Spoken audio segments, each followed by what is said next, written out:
pour la période 2026-2030 keroog dem naa inauguré caserne de Goudiri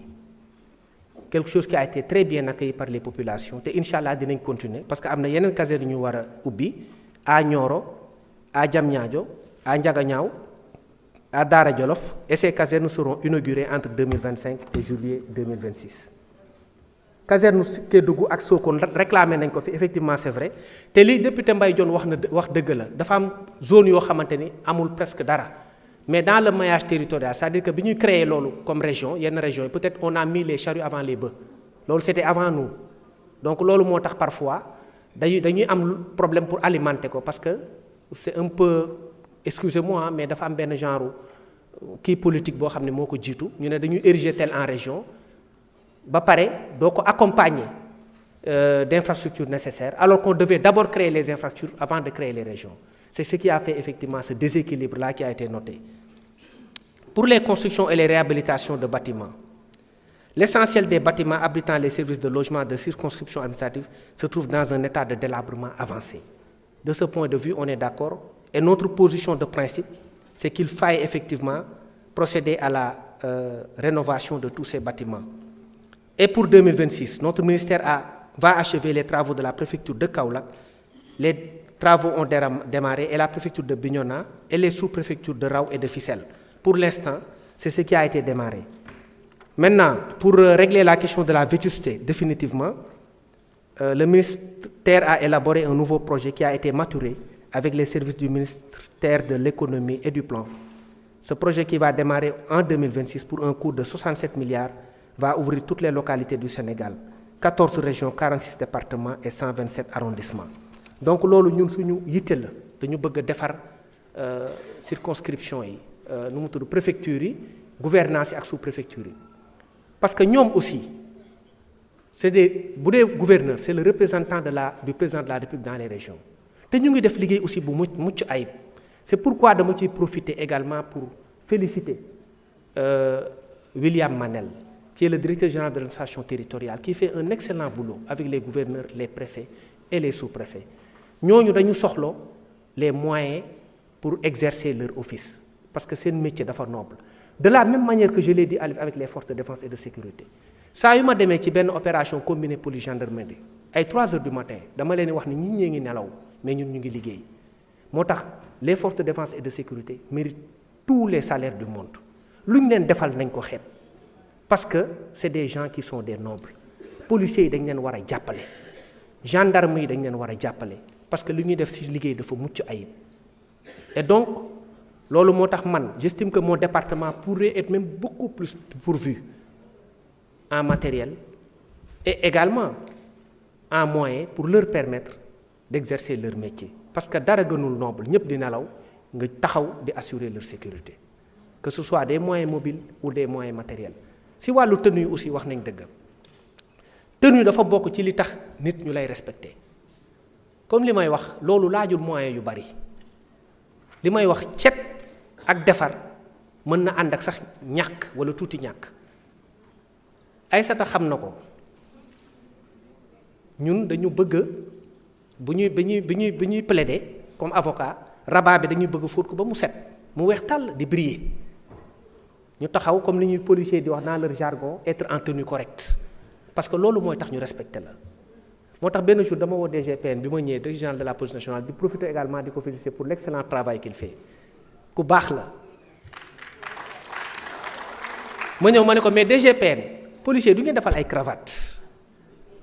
mu ne ma mais monsieur le ministre cravate dafa tàng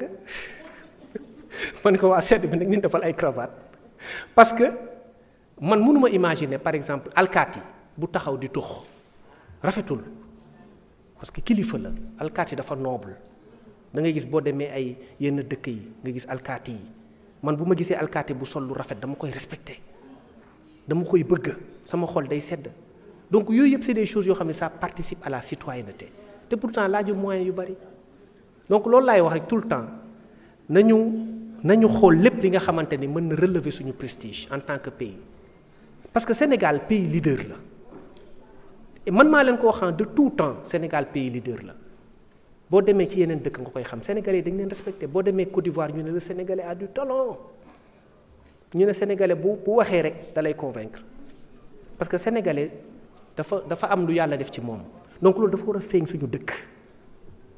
keroog cité naa ay pays yoo xam ne tey dañu xaw a raw ci benn côté mais loolu ñun buñ ko nangu le gap dañ koy rattraper te mën nañ ko te on le fera rapidement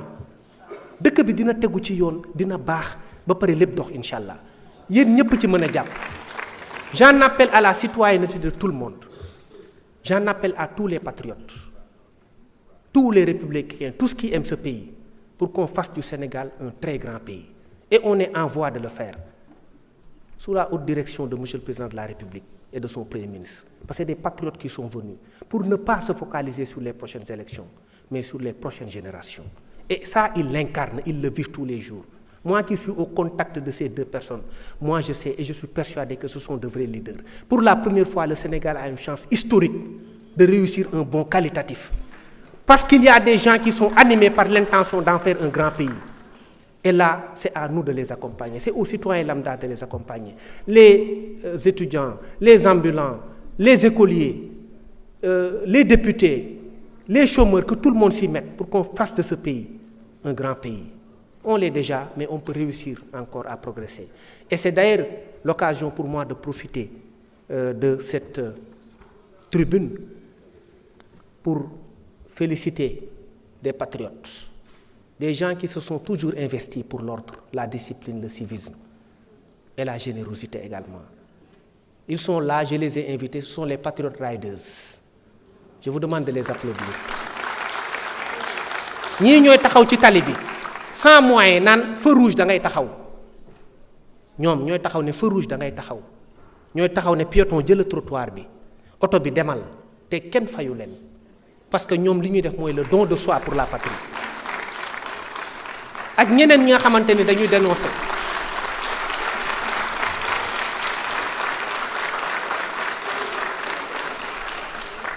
ak ñeneen ñi nga xam ne dañuy dénoncer également certaines situations. On reçoit tout le temps les dénonciations. Nous invitons les Sénégalais à dénoncer davantage parce que nous sommes un pays boo xamante ni nous sommes habitués à ça nañu di dénoncer parce que loolu c'est positif, ça nous aide. Nañu di critiquer. Ministère de l'Intérieur bu ñu xamee ne lii mi ngi koy def baaxul nañ ko critiquer, je suis d'accord, on prend les critiques comme positives parce que c'est important. Nañu nangu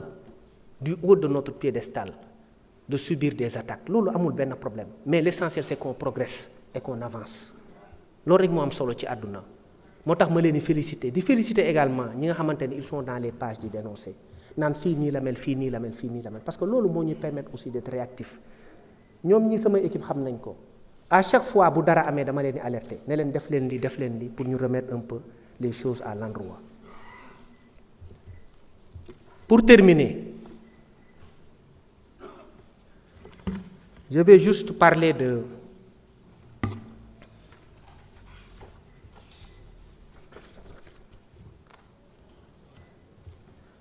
des politiques en général. Moi, je suis le ministre du culte. moo tax maa ngi nuyu kilifa diine yi demoon naa Touba ci sama sëñ Mountakha yàlla na fi yàgg lool te wér sëñ Mbaye Sy Mansour day seeti naa ko ak xalifa yépp seeti naa leen di leen ziyaare bu baax parce que man seen doom laa seen surga laa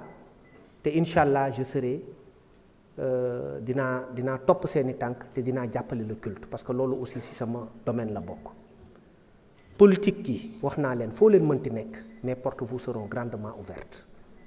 que vous soyez de l'opposition ou du pouvoir en place am na ku ko wax fii man je suis le ministre de la République je suis un ministre de la République je suis le ministre de l'Intérieur je suis là pour tous les Sénégalais heure boo leen ma bëggee gis ñëw leen parce que je vais vous accueillir et c'est mon devoir également de vous écouter la société civile également maa ngi leen di woo à tout moment mën ngeen ñëw sama bureau boo leen amee ay doléances ñëw leen ay sata du ma nangu nga may taxer peut-être étiqueté parce que dans le barreau boo ñëwaan dañ lay étiqueté à quelques 6 mois dañ naan diw nii la mel ça peut arriver ce qu'on appelle les étiquettes chez nous heureusement pratiquement tous les avocats ont de très très bonnes étiquettes. Maintenant fii dama ñëw dégg ñu naan Bamba sam benn sœur da koy wax dafa xaw a radical mais man moom xaw ma lan lañ may wax ci radical parce que moi je ne fais qu'appliquer les lois et je le fais avec une dose d'humanité qui n'est pas contestable. Donc que ce soit Aïssata ou honorable député Thierno Alassane, je vous rappelle, je vous le dis, moi je vous le répète, je ne suis pas un homme radical. Moi je suis un homme respectueux des lois et je vais le faire avec la rigueur qui s'y est et sans faire trembler ma main. Je vais faire respecter les lois de ce pays. Avec une dose d'humanité, Aïssata, rassurez-vous. Hein? Duralex, voilà. Je remercie également le président de l'Assemblée nationale. Il a été mon compagnon de lutte dans bi ñu koy takkal bracelet mu muñ ko Sénégal jaar na ci période yu difficile mais tey yàlla def na am na dal nañu jublu ci liggéey bi jéem a changer ce pays. Je vous remercie de votre aimable attention.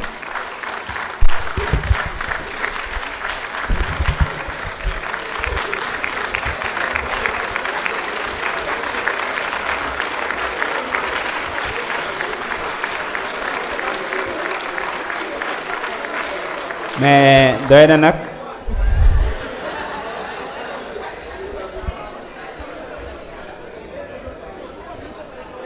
Abdou, n'est-ce pas doy na tàccu yi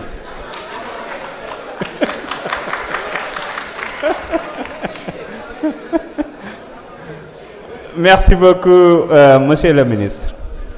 La discussion générale étant close, nous allons passer au vote des programmes du projet de budget. Monsieur le rapporteur, vous avez la parole pour donner lecture du programme Administration territoriale. Merci, Monsieur le Président. Alors, pour la section 33, Ministère de l'Intérieur et de la Sécurité publique,